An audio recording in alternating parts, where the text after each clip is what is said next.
Hey everybody, 85cc Master here, bringing you the 2003 XR120, finally complete. So I'll go over everything that I've done to it. Sorry about the lighting, the bike's in the sun, but as you can see it's got the FMF PowerCore 4 on it.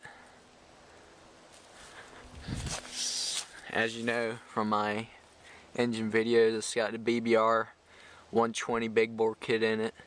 It's got a 105 main jet in it now. I have BBR springs for the front and rear I have not put on yet. It's got moose handlebars, little gas vent valve. I need to put a shifter on it. I got a new piece right there along with the bolt going through here that actually snapped. But yeah, that's other than that and all the engine parts, that's it. And I'll do a startup video for y'all. Put this on the tripod and stay tuned.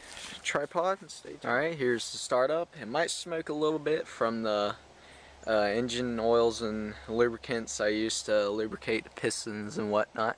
Well, here goes.